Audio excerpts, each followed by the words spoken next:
My name is Olivia Hamilton, and I'm 35 years old. Have you ever been erased from your own family story? Last week at my father's retirement gala, the pinnacle of his 30-year career as a prestigious school principal, I was literally kicked out of the VIP table in front of 200 guests. Not for causing a scene, not for being late, but for being just an elementary school teacher who apparently embarrassed the family. While his new stepdaughter, a corporate lawyer, took my seat and my inheritance position on a $5 million education fund board. I stood there shaking, humiliated beyond words. But what happened next? When my quiet, unassuming husband stood up and walked to that microphone, the entire ballroom fell silent. What he revealed about who he really was changed everything in less than 60 seconds. The look on my father's face, the gasps from the crowd, and especially my stepmother's dropped champagne glass. I'll never forget it. If you're watching this, please subscribe and let me know where you're watching from. I'd love to hear if you've ever faced family rejection for not being successful enough. Now, let me take you back to that night. The crystal ballroom at the Grand View Hotel sparkled with importance that evening. Crystal chandeliers cast golden light over round tables dressed in ivory linens. Each centerpiece featuring white orchids that probably cost more than my weekly groceries. This wasn't just any retirement party. This was Robert Hamilton's grand finale, and he'd made sure everyone who mattered in the education world would witness it. My husband Marcus and I arrived 15 minutes late thanks to unexpected traffic on the highway. I smoothed down my navy dress, the nicest one I owned, bought 3 years ago for my teaching awards ceremony. Marcus looked handsome in his simple black suit, though I noticed him checking his phone more frequently than usual. "Everything okay with work?" I asked as we entered the ballroom. "Just some last-minute details," he said, squeezing my hand. "Nothing to worry about." The room buzzed with at least 200 guests, school board members, principals from across the district, major donors, and even reporters from the local education journal. A photographer was already snapping shots near the stage where a massive banner read celebrating Principal Robert Hamilton, 30 years of educational excellence. My father stood near the entrance in a charcoal Tom Ford suit that probably cost 3 months of my teaching salary. Patricia, his wife of 4 years, glittered beside him in a gold sequined gown, her diamond necklace catching the light with every practiced laugh. They looked like they belonged on a magazine cover. Olivia, Dad's voice boomed when he spotted us, though his smile didn't quite reach his eyes. "You made it." "Of course, Dad wouldn't miss your big night." Patricia's gaze swept over my dress, with barely concealed disappointment. "How nice of you to come. Jessica's been here for an hour already networking with the board members." Jessica, Patricia's daughter, the successful one. The traffic was I started. "No excuses necessary." Patricia cut in smoothly. "Let's get you to your table." As we walked through the crowd, I noticed the local news crew setting up cameras near the stage. Whatever announcement my father planned tonight, he wanted it documented. Marcus' phone buzzed again, and he glanced at it briefly, his expression unreadable. Something about this night felt different. The way Patricia kept smiling, the way my father avoided direct eye contact, and especially the way Marcus kept his phone close like he was waiting for something. I just didn't know yet that I was about to be erased from my own family's narrative. The place cards at the VIP table gleamed like tiny verdicts. I scanned them twice, then a third time, my stomach dropping with each pass. Robert Hamilton, Patricia Hamilton, Jessica Morrison, David Chin, board members, major donors, no Olivia Hamilton. "There must be some mistake with the seating," I said, trying to keep my voice light. Patricia appeared at my elbow, her smile sharp as crystal. "Oh, didn't Robert tell you we had to make some last-minute adjustments? Space constraints, you understand?" I looked at the table. 8 chairs, 7 cards, one empty seat right next to where Jessica was already sitting, her manicured hand resting on the back of the chair as she chatted animatedly with David Chin, the chairman of the Education Fund Board. "But I'm his daughter," I said quietly. "Of course you are, dear. You're at table 12 right over there." Patricia pointed to a table near the back, half hidden behind a decorative pillar with the other teachers from the district. Won't that be nice?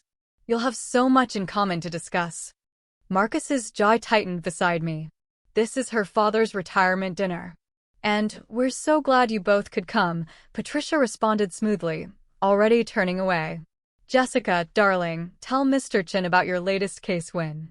Jessica looked up, her smile perfectly practiced. Oh, Olivia, didn't see you there. Don't you look comfortable? Her eyes swept my 3-year-old dress. Patricia was just telling everyone about my promotion to senior associate, youngest in the firm's history. The words stung exactly as intended. I stood frozen, watching my nameplate's absence like it was a prophecy. My father approached, straightening his tie. Dad, why am I not at your table? He shifted uncomfortably. Patricia thought it would be better for networking if Jessica, she has some connections that could benefit the fund. You understand, don't you? It's just business. Just business. My own father had made my exclusion a business decision. Marcus stepped forward, his voice calm but firm. Where exactly is Olivia supposed to sit? Table 12 is perfectly fine, my father said, not meeting my eyes. Many distinguished educators there. Distinguished educators code for the people who didn't matter enough for the VIP table. Jessica's laugh rang out as she touched David Chen's arm discussing something about corporate sponsorships. She was sitting in my chair living my moment, and everyone seemed perfectly fine with it. Marcus's phone vibrated. He glanced at it and something flickered in his expression. Was that satisfaction? Come on, I whispered, tugging his arm. Let's just go to table 12. But I couldn't shake the feeling that I'd just been demoted in my own family hierarchy. Table 12 felt like exile. As we made our way through the ballroom, Patricia's voice carried over the classical music. Each word precisely aimed for maximum impact. This is Jessica, my daughter, she announced to a circle of donors. Senior associate at Foster & Associates. She just won a multi-million-dollar case for the Peterson Foundation. A pause then. Oh, and that's Robert's daughter, Olivia, heading to the back. She teaches elementary school at PS 48, the public one. The way she said public made it sound like a disease. Marcus's hand found mine under table 12's polyester tablecloth. A far cry from the VIP table's silk. Around us sat 5 other teachers, all looking slightly uncomfortable in their best clothes, clearly aware they were the bargain seats at this premium event. 3rd grade, right? Asked Mrs. Chin, a middle school math teacher. I heard you won Teacher of the Year last year. I did, I said, managing a smile. That's wonderful, she replied. But we both heard the unspoken truth. Wonderful didn't get you to the VIP table. From across the room, Jessica's voice rang out confidently as she discussed international tax law with someone from the mayor's office. Every few minutes, Patricia would gesture in her direction, making sure everyone knew that was her daughter, the successful one. My father worked the room, and I counted. He introduced Jessica to 12 people in 15 minutes. He walked past our table twice without stopping. Marcus squeezed my hand tighter. His phone lit up with a message, and I caught a glimpse. Confirmation received. Ready when you are. What's that about? I asked. Just work, he said. But there was something in his tone I couldn't place. How are you holding up? I'm fine, I lied. No, you're not. His brown eyes met mine. Steady and warm. And you shouldn't have to be. From the VIP table, another burst of laughter. Patricia was now telling someone about Jessica's Harvard Law degree. Loud enough for our corner to hear. We're just so proud of what she's accomplished. It takes real ambition to reach those heights. Real ambition, unlike teaching 8-year-olds to read, apparently. Mrs. Chin leaned over sympathetically. Family events can be complicated. I nodded, watching my father beam at Jessica as she showed him something on her phone. Probably her latest bonus statement. Meanwhile, I had 28 students' handmade thank you cards in my desk drawer, but those didn't translate to networking opportunities. Marcus typed something quickly on his phone, then put it away. Whatever you're planning, I whispered. Don't. It's not worth it. He kissed my temple. You're always worth it. The lights dimmed slightly as my father took the stage, tapping the microphone with practiced authority. 200 faces turned toward him, and the photographer positioned himself for the perfect shot. She represents everything we hope education can achieve: ambition, excellence, and the drive to reach the very top of her field. The applause was enthusiastic. Jessica stood waving graciously, her red designer dress catching every light. The photographer snapped multiple shots. I waited. Surely now he'd mentioned family is everything. Dad continued, moving on to thank the catering staff. That was it. His other daughter, the one who'd followed in his footsteps into education, didn't merit a mention. 30 years in education, and he couldn't acknowledge the daughter who became a teacher. Mrs. Chen touched my arm gently. That was expected. I finished, surprised by how steady my voice sounded. But inside, memories flooded back. Dad missing my college graduation because Patricia had planned a cruise. Forgetting my birthday 2 years running. The Christmas dinner where Jessica's promotion dominated every conversation while my Teacher of the Year award went unmentioned. You know what?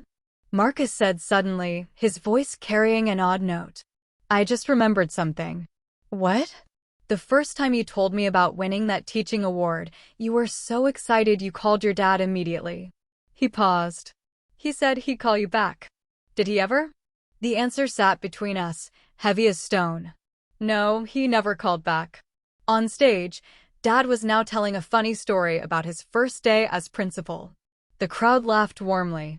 He was charming, commanding, everything a leader should be, everything a father should be, except to the daughter who disappointed him by choosing passion over prestige. Marcus' phone buzzed.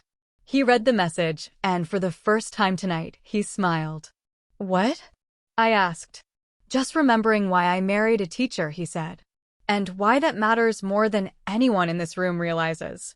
If you've ever felt invisible in your own family, or like your achievements don't matter because they're not flashy enough, please hit that subscribe button.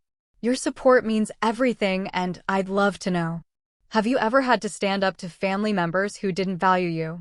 Share your story in the comments below. I'm reading every single one, and it helps to know we're not alone in these struggles. Now, let me tell you what happened when things got even worse. Because my father's next announcement changed everything I thought I knew about my place in the family.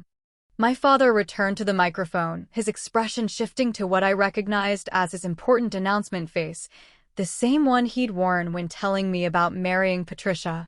Now for the evening's major announcement, he said, commanding instant silence.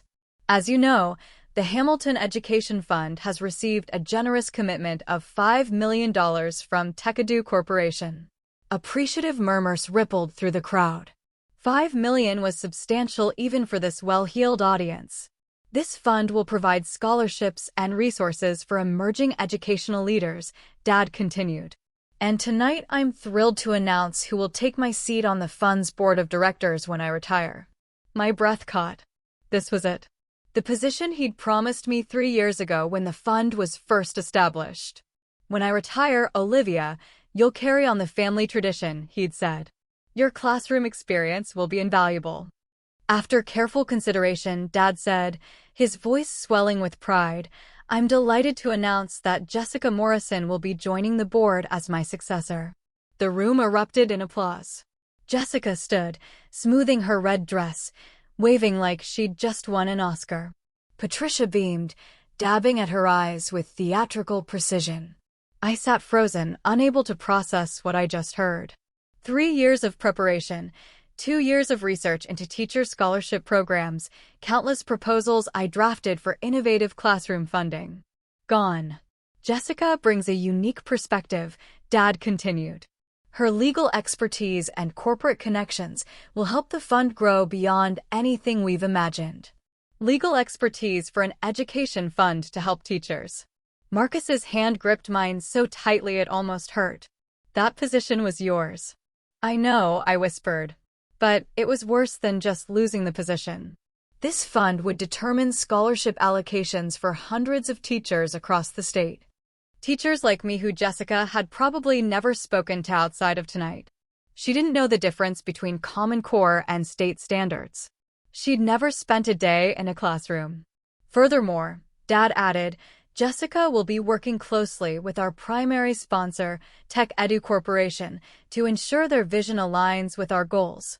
Their vision, not educators' vision, not teachers' needs, corporate vision. Mrs. Chin gasped softly beside me. But you're an actual teacher. You understand what we really need. I did, which was exactly why I wasn't chosen. Marcus stood abruptly. Excuse me for a moment. Where are you going? To make a call, he said, his voice carrying an edge I'd never heard before. This changes things. As he walked away, phone already at his ear, I watched Jessica accepting congratulations at the VIP table. My inheritance transformed into her stepping stone. The full weight of what I'd lost hit me as David Chin, the board chairman, stood to elaborate on the position's responsibilities. The board member will oversee allocation of nearly $500,000 annually in teacher scholarships, he explained. They'll determine funding priorities, select recipients, and shape the future of educational support in our state. $500,000 every year for teachers who desperately needed support. I thought about Mrs. Rodriguez at my school taking weekend shifts at Target to buy classroom supplies. About James, the second-grade teacher who'd started a GoFundMe for special education resources. About my own $200 monthly spending on books and materials. This position could have changed all that. I've prepared a comprehensive proposal, Jessica was telling someone at her table loud enough to carry, focusing on leadership development and administrative advancement programs. Administrative advancement, not classroom supplies, not teacher retention, not the things that actually mattered to the kids we taught every day. My phone buzzed with a text from Marcus. Need you to trust me. Something important is about to happen. I looked around but couldn't spot him in the crowd. Where had he gone? Patricia's voice cut through my thoughts as she addressed a group near our table, ensuring we could all hear. Jessica's already identified several partnership opportunities with corporate sponsors. Real innovation, not just the same old classroom charity drives. Classroom charity drives? Is that what she thought of our fundraising efforts? 2 years, I said quietly to Mrs. Chin. I've spent 2 years researching teacher burnout, creating retention strategies, designing mentorship programs. We know, she said gently. We all know what you've done for this community. But knowing didn't matter. Not here. Not in this room where success was measured in billable hours and corporate connections. My father was back at the microphone. Jessica will bring fresh perspective to education funding. Sometimes it takes an outsider to see what insiders miss. An outsider. After 30 years in education, he truly believed an outsider would serve teachers better than an actual teacher. My phone lit up with another message from Marcus. Watch David Chin. This is important. I looked toward the VIP table. David Chin was reading something on his phone, his expression shifting from casual interest to sharp attention. He glanced around the room, searching for someone. Before we continue, David said, standing suddenly, I'd like to clarify something about our corporate sponsors. The room quieted. This wasn't part of the program. Patricia looked confused. Jessica's smile faltered slightly, and somewhere in the crowd, my husband was orchestrating something I didn't yet understand. I couldn't sit there anymore, not with 200 people witnessing my eraser. My legs moved before my brain caught up, carrying me toward the VIP table with a determination I didn't know I possessed. Dad, we need to talk. The conversation at the table stopped. 7 faces turned toward me, including Jessica's perfectly composed smirk. Not now, Olivia. His tone carried that principal's authority that used to make students freeze. Yes, now this can't wait. You're making a scene. Patricia's voice was ice-wrapped in silk. Am I? Because I thought we were celebrating education tonight. I kept my voice steady, professional, the same tone I used with difficult parents. That position was promised to me 3 years ago. Circumstances change, Dad said, not meeting my eyes. What circumstances? My teaching award, my master's degree, my decade of classroom experience. Jessica laughed, a tinkling sound like breaking glass. Olivia, managing a multi-million-dollar fund requires more than good intentions. You're right. It requires understanding what teachers actually need, which is why we need someone with real-world experience, Patricia interjected.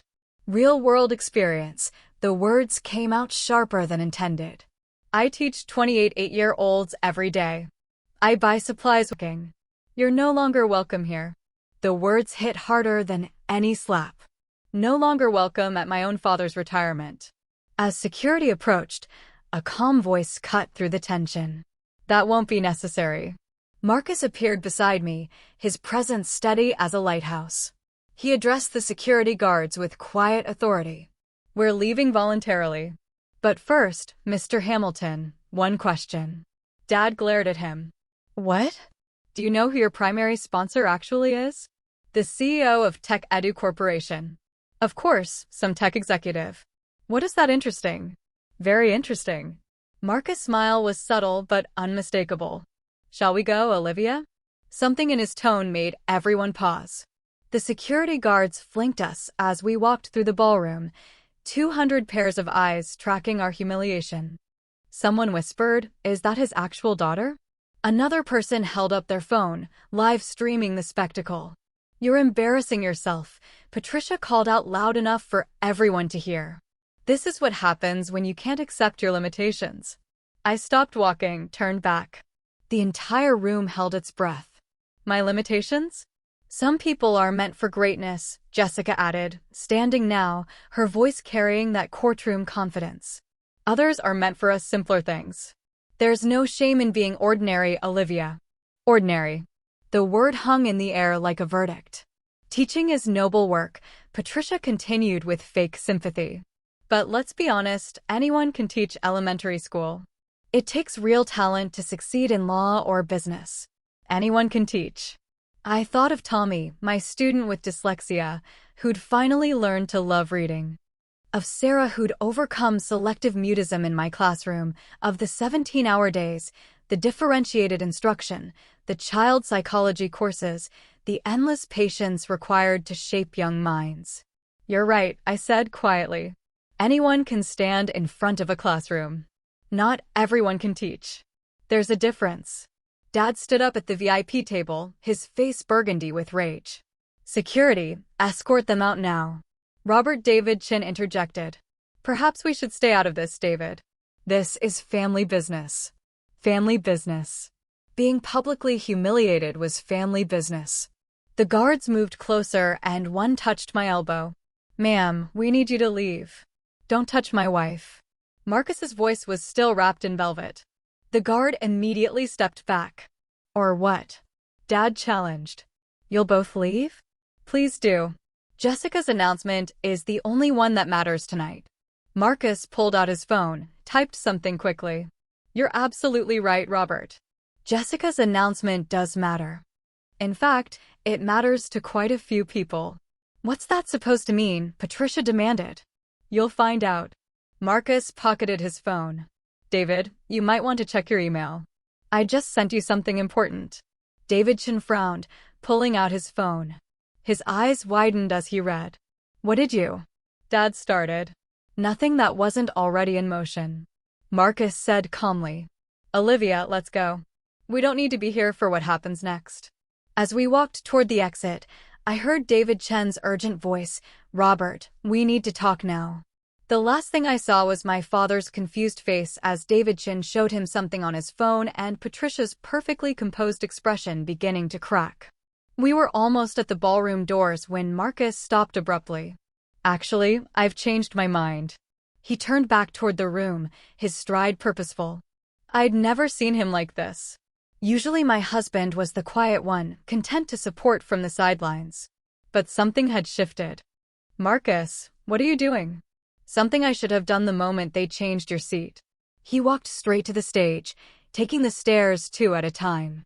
Excuse me, Mr. Hamilton, Marcus said into the microphone, his voice carrying that same calm authority I'd heard him use on conference calls.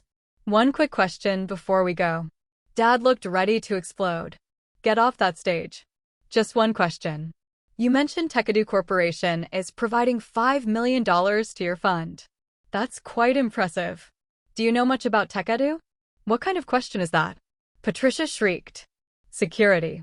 But David Chin raised his hand, stopping security. Let him speak, Robert. This is relevant. Marcus continued unruffled. Tachidu specializes in educational technology for underserved schools. They believe every child deserves quality education regardless of zip code. He'd said we. Fascinating company history, actually. Marcus continued conversationally. Founded 5 years ago by someone who watched his mother struggle as a public school teacher. She spent her own money on supplies, worked weekends without pay, never got the recognition she deserved. Sound familiar? The room was dead silent now. Even the catering staff had stopped moving. The founder promised himself that when he had the means, he'd support teachers properly, not with empty words or photo ops, but with real resources. Marcus looked directly at my father. That founder believed teachers like Olivia, the ones who stay late tutoring struggling students, who spend their summers designing innovative curricula, who see potential where others see problems, those teachers deserve more than a seat at the back of the room. What's your point? Dad demanded, though his voice had lost its edge. My point is that Tachidu's funding comes with specific conditions. Values alignment, they call it. The company is very particular about who manages their donations. David Chin was typing furiously on his phone now, his expression increasingly alarmed. Marcus, I whispered, pieces clicking into place. The conference calls he took in his home office, the educational journals on his nightstand, the way he always knew exactly what my classroom needed. The contract terms, Marcus said, his voice still conversational, are quite specific about the kind of leadership Tachidu expects. Strange that you didn't review them more carefully. My father's face had gone from red to pale. You're not. You can't be. Marcus smiled. It wasn't a cruel smile, just matter of fact. Interesting assumptions, Mr. Hamilton. David Chin stepped forward, his phone in hand, voice urgent. Robert, we need to discuss this immediately. The contract specifications. What contract specifications? Patricia demanded, her composure finally cracking. Marcus pulled out his own phone, reading from the screen. Section 7.3. Fund management must prioritize classroom educator experience. Section 7.44. Board positions should reflect diverse educational backgrounds with preference for active teachers. He looked up. Should I continue? Jessica laughed nervously. This is ridiculous. You can't seriously suggest. I'm not suggesting anything. Marcus interrupted smoothly. I'm simply reading from a binding legal document, one that Mr. Hamilton signed 6 weeks ago. My father grabbed the contract from David Chin, scanning it frantically. His face went even paler. Furthermore, Marcus continued, Tech Edu reserves the right to withdraw funding if these conditions aren't met. It's all there in black and white. You set us up, Patricia hissed. No, we offered $5 million with clear conditions. You just assumed you could ignore them. Marcus's voice remained perfectly professional. Interesting how you never bothered to ask who ran Tachidu. You saw the money and assumed the details didn't matter. I noticed something then. The Tita logo on the massive backdrop behind the stage. The same stylized apple with a graduation cap I'd seen on Marcus's laptop screen dozens of times. How had I missed it? This is entrapment. Jessica stood up, her lawyer instincts kicking in. Actually, it's contract law. Marcus replied. Your specialty, I believe. Then you'll appreciate Section 12.1. Any public announcement of board positions without sponsor approval constitutes breach of contract. The room buzzed with whispers. Phones were out everywhere recording this unprecedented reversal. David Chin cleared his throat. Robert, as board chairman, I have to ask, did you review this contract with legal counsel before signing? Patricia said Jessica had reviewed it. All eyes turned to Jessica, who suddenly looked less like a senior associate and more like a deer in headlights. I skimmed it. It seemed standard. Skimmed? David Chen's tone could have frozen water. A $5 million contract and you skimmed it. Marcus stepped back from the microphone. Mr. Chen, I believe you have some decisions to make about the fund's leadership. We'll await your response. As he walked back toward me, the room erupted. David Chin was calling an emergency board meeting. Patricia was screaming at Jessica. My father stood frozen, staring at the contract like it might disappear if he looked hard enough. And on the backdrop behind them all, the Tech EDU logo seemed to glow a little brighter. Are you still with me? If this story resonates with you, please take a second to like this video. It really helps more people find these stories. And if you're wondering what Marcus is about to reveal, trust me, you won't want to miss this next part. Have you ever had someone stand up for you when you couldn't stand up for yourself? That moment when someone you love shows you just how valued you really are. Let me know in the comments. Now, here's where everything changed. Where the truth finally came out in front of everyone. Patricia's composure shattered completely. She grabbed the microphone from the podium, her voice shrill with desperation. This is manipulation. This man, she pointed at Marcus, has been deceiving us all, hiding who he was. Olivia probably planned this whole thing. Planned what? I asked, finding my voice. Planned to be humiliated at my father's retirement. Planned to be told I'm an embarrassment to the family. You are an embarrassment. Patricia's mask finally slipped entirely. A teacher making $40,000 a year driving a 10-year-old Honda shopping at Target. Do you know how it looks when Jessica and I have to explain you at country club events? The room gasped collectively. Someone whispered. She actually said that out loud. And you? Patricia turned on Marcus, pretending to be some nobody when you're when I'm what? Marcus asked calmly. A successful man who loves his wife, who's proud that she shapes young minds, who thinks her work matters more than any corporate deal. Jessica grabbed the microphone from her mother. This doesn't change anything. I have the qualifications. I have the connections. You have no experience with education, I said, stepping forward. Name one educational theory, one classroom management technique, one learning disability accommodation. Silence. That's what I thought. Experience doesn't matter when you have talent. Jessica snapped. Some people are born leaders. Others are just teachers. Just teachers. There it was again. My father finally found his voice. Olivia has always lacked ambition. Always settled for less. I tried to push her toward law school, business school, anything with prestige, but she chose this. This 10 years of dedication reduced to a disappointed this. You know what, I said, my voice carrying across the silent ballroom. You're right. I chose this. I chose to wake up every day and make a difference. I chose to be the person kids run to with their problems. I chose meaning over money. How noble, Patricia sneered. And how convenient that your husband's money lets you play teacher without worrying about bills. The accusation hung in the air like poison. Around us, 200 people watched this family implode, their phones capturing every word. My wife, Marcus said quietly, has never taken a penny from T-Do. She doesn't even know the full extent of he stopped. Actually, you know what? It's time everyone knew exactly who deserves respect in this room. He walked back to the stage with purpose.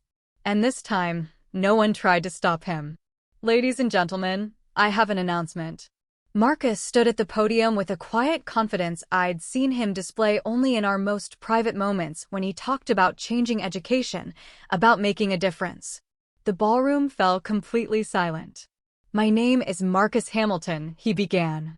Yes, I took my wife's last name when we married.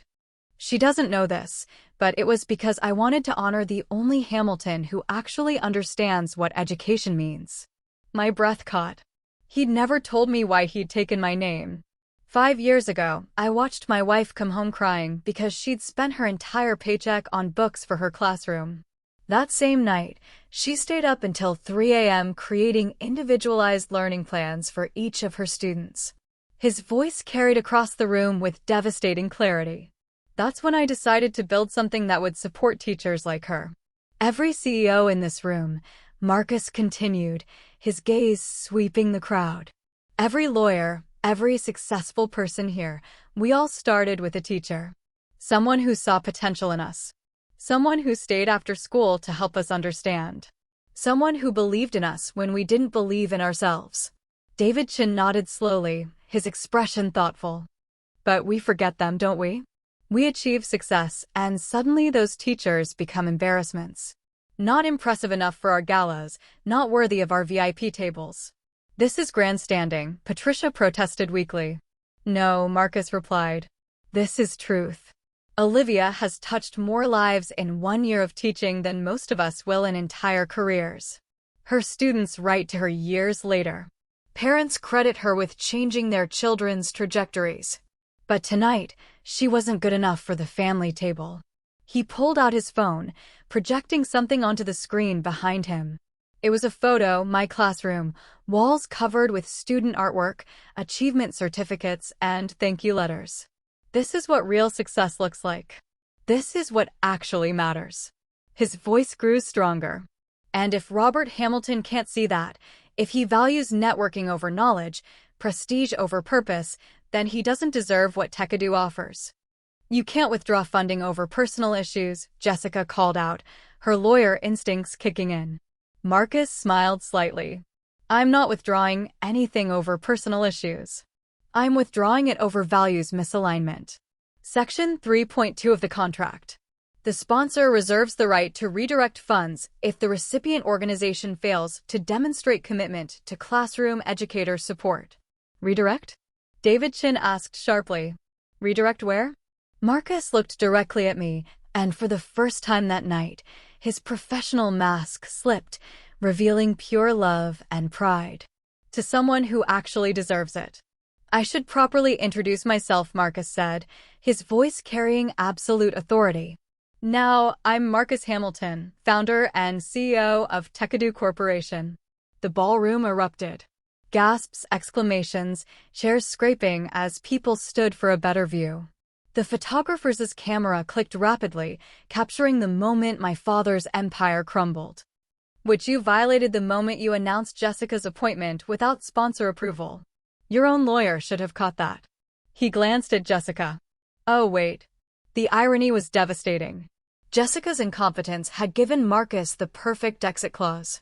Furthermore, Marcus continued, I'm establishing a new fund, the Olivia Hamilton Excellence in Teaching Foundation. $5 million managed by actual educators for actual educators. The teachers at Table 12 started applauding. Then Table 11 joined. Soon, half the room was clapping.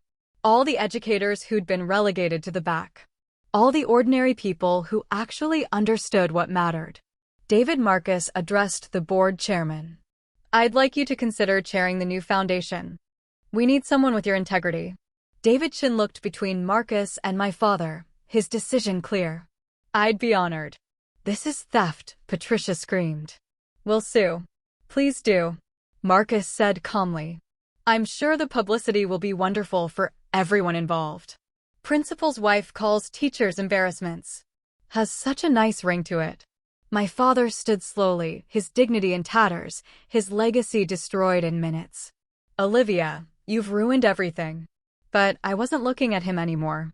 I was looking at my husband, the man who just revealed himself as my fiercest protector, my quietest champion. Effective immediately, Marcus announced, his voice carrying the finality of a judge's gavel. TechEdu Corporation withdraws all funding from the Hamilton Education Fund. The words echoed through the ballroom like thunder. $5 million gone in a single sentence. You can't do this. My father lurched toward the stage. That money was promised. The announcements were made. The programs were planned. Plans change, Marcus said, echoing my father's earlier words back to him. Isn't that what you told Olivia about her board position? David Chin was already on his phone, likely calling an emergency board meeting. Other board members huddled together, their whispers urgent and panicked. This is vindictive, Jessica accused, her voice shaking. You're punishing a fund that helps children because of a family dispute. No, Marcus corrected. I'm redirecting resources to people who actually understand education. The contract explicitly states that TechEdu funds must support classroom educators. Giving control to someone who's never taught violates our core mission. She was going to learn, Patricia protested desperately. From whom? From the teacher you just called an embarrassment. Marcus's tone remained professionally cold. From the daughter, Mr. Hamilton couldn't acknowledge in his speech. The live stream comments were scrolling rapidly on someone's phone screen nearby. Justice. Finally, someone stands up to nepotism. That teacher deserves better. Mr. Hamilton, David Chin spoke up, his decision made. Given this development, the board needs to reconvene immediately. Jessica's appointment is obviously void without funding. This is a conspiracy, Patricia spat. You all planned this. We planned nothing, I said, finding my voice. You created the situation with your choices. Every insult, every slight, every moment, you made me feel worthless. You built this outcome yourselves. My father's shoulders sagged. In 60 seconds, he'd gone from celebrated principal to the man who lost $5 million through arrogance and nepotism. The teaching community deserves better, Marcus continued. They deserve leaders who understand their struggles, who value their contributions, who see them as professionals, not embarrassments. Please, my father said quietly, the fight draining from him. The fund helps hundreds of teachers. And it still will, Marcus replied. Just not under your name, not under leadership that sees teachers as less than. The Olivia Hamilton Foundation will serve the same community with actual respect. A reporter pushed forward. Mr. Hamilton, are you saying this was personal? Marcus considered the question. I'm saying that values matter. If you can't respect teachers, you shouldn't control teacher funding. It's that simple. The security guards who'd almost escorted us out earlier now stood awkwardly, unsure what to do. The power dynamic had shifted so completely, they looked to Marcus for direction. We're done here, Marcus said simply. Marcus returned to the microphone one final time, his presence commanding absolute attention. Before we leave, I want to announce the establishment of the Olivia Hamilton Excellence in Teaching Foundation. His voice carried pride that made my eyes burn with tears.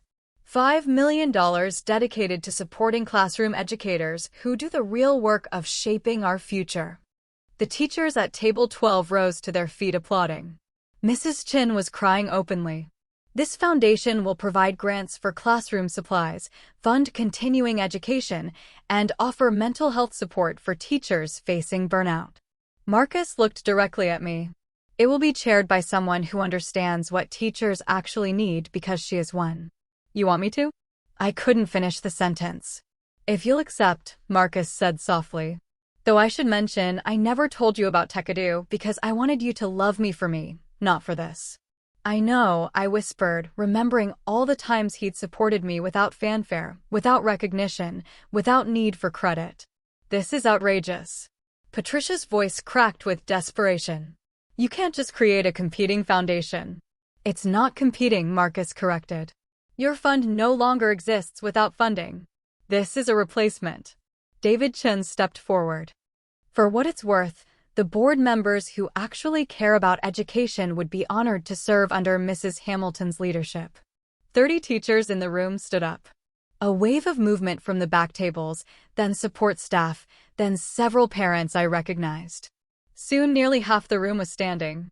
All the people who understood what really mattered in education. Additionally, Marcus announced, TEED will match any donation made to the foundation tonight dollar for dollar. Immediately, phones came out. The head of the local teachers union called out, 10,000 from our emergency fund.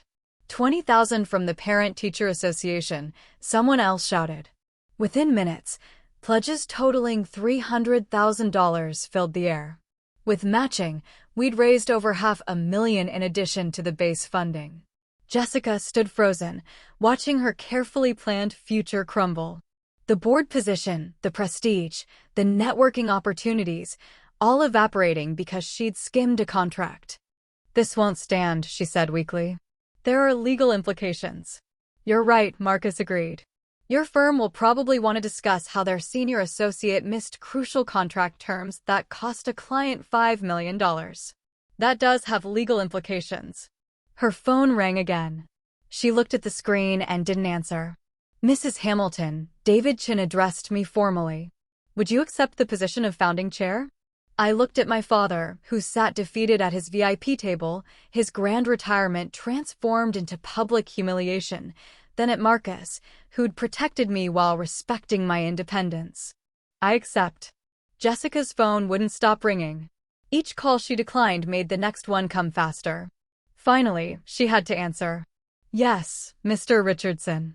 Her voice was barely audible, but in the hushed ballroom, we could all hear. I understand. Yes, sir. The live stream, I know. Tomorrow morning. Yes, sir. She hung up, her hands trembling. The senior associate who strutted in designer heels now looked like a law student who'd failed the bar. They want to discuss damage control, she said numbly. The firm's biggest education clients saw the stream. They're reconsidering their representation. What did you expect? Mrs. Chen asked, not unkindly. You publicly insulted an entire profession. Teachers are parents, too. They're voters, they're clients. The reality was sinking in. Jessica hadn't just insulted me. She'd insulted every teacher watching, every parent who valued education, every person who remembered a teacher who changed their life. Patricia grabbed her daughter's arm. We'll fix this. We'll issue a statement. We'll say you were missed. It's live streamed, Mom. Jessica said flatly. 50,000 views and climbing. The legal blogs are already picking it up. Lawyer who skimmed multi-million-dollar contract calls teachers worthless. Her phone buzzed with a text. She read it and actually laughed. A broken, disbelieving sound. The state bar wants to discuss my public conduct. Apparently, demeaning educators violates professional ethics standards. Marcus spoke quietly. Actions have professional consequences. You chose to build your career on stepping on others. Now others are stepping back. This is your fault. Patricia turned on me viciously. If you just accepted your place, her place, Marcus interrupted, her place is wherever she chooses to stand. And tonight, she's standing as the head of a foundation that will actually help teachers, not just use them for photo opportunities. David Chin cleared his throat. Robert, the board needs your resignation letter by Monday. Given tonight's events, your continued involvement would be problematic. My father didn't respond. He sat staring at the tablecloth, aging years and minutes. For what it's worth, I said quietly. I never wanted this. I just wanted to be included, to be valued, to have my father proud of what I do. I was proud, he said hoarsely. I wanted more for you. More than shaping the future. More than being loved by 28 kids who think I hung the moon. More than making a real difference. I shook my head. That's not more, Dad. That's just different. And different isn't better. Jessica's phone rang again. Another client pulling out. Another consequence landing. The empire built on dismissing teachers was crumbling. One phone call at a time. By the time we left the ballroom, the video had gone viral. 2 million views in 3 hours. The #Tears deserve respect was trending nationally. My phone hadn't stopped buzzing. Messages from former students, fellow teachers, parents who'd heard what happened. The story had struck a nerve. Every teacher who'd been told they were just a teacher, every educator who'd been asked, but what's your real job? The internet never forgets, Marcus said as we sat in our car watching the numbers climb on social media. The fallout was swift and merciless. Screenshots of Patricia calling teachers embarrassments became memes. Jessica's "Some people are meant for greatness, others for teaching" was printed on protest signs outside Foster and Associates by morning. My father's reputation built over 30 years, destroyed in one night. The principal who didn't value teachers, the educator who saw education as embarrassing. The irony was devastating. 3 days later, the school board released a statement. In light of recent events, Robert Hamilton has voluntarily accelerated his retirement effective immediately. Voluntarily. We all knew what that meant. Patricia and Jessica moved to Connecticut within the month. Jessica's partnership track at Foster and Associates had been indefinitely postponed. She took a position at a small firm specializing in real estate law. No more education clients, no more prestigious cases. Her LinkedIn profile no longer mentioned Harvard Law in the first line. But the positive responses overwhelmed everything else. Teachers from across the country sharing their stories. Parents thanking me for standing up. Students So many students saying their teachers deserved better. The Olivia Hamilton Foundation received over 50 corporate sponsorship offers in the first week. Companies wanted to be associated with respecting teachers, not dismissing them. We had to hire staff just to process the applications. You know what the ironic part is? I told Marcus as we reviewed foundation applications. Dad spent 30 years in education, but he'll be remembered for disrespecting educators. He made his choice, Marcus said simply. Every time he introduced Jessica instead of you, every time he valued prestige over purpose. Choices have consequences. A month later, we held our first foundation board meeting. David Chin, 5 veteran teachers, 2 parent advocates, and me. No lawyers unless they'd taught. No business executives unless they'd volunteered in classrooms. Just people who understood that teaching wasn't less than. It was everything. The meeting was at table 12 of the same ballroom. We'd specifically requested it. From the back tables to the boardroom, Mrs. Chin said with a smile. That's quite a journey. No, I corrected. From the classroom to the boardroom, that's the journey that matters. 6 weeks after the gala, my father called. I'd been expecting it. Patricia had left him 2 weeks prior, moving to Connecticut to be near Jessica. The house was too big for one person, he said. The silence was deafening. Olivia, we need to talk. We're talking now in person, please. His voice sounded older, fragile. I need to apologize. Do you? Or do you need forgiveness to salvage your reputation? A long pause. You've become harsh. No, Dad. I've become clear. There's a difference. What I did was wrong, he said finally. I see that now. What exactly was wrong? Be specific. Another pause.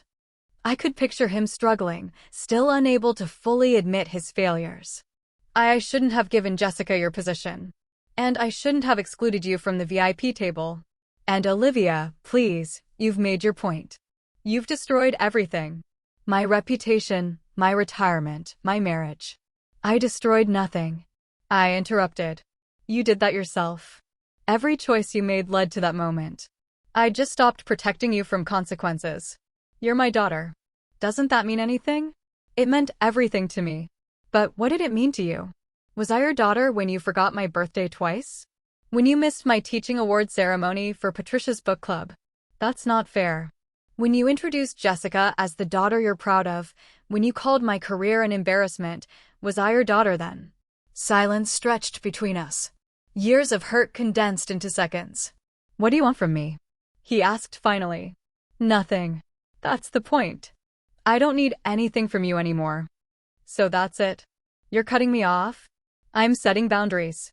If you want a relationship, here are my terms. 6 months of family therapy, a public apology to the teaching community, and a genuine effort to understand why what you did was wrong. Not just the consequences, but the actual harm. That's ridiculous.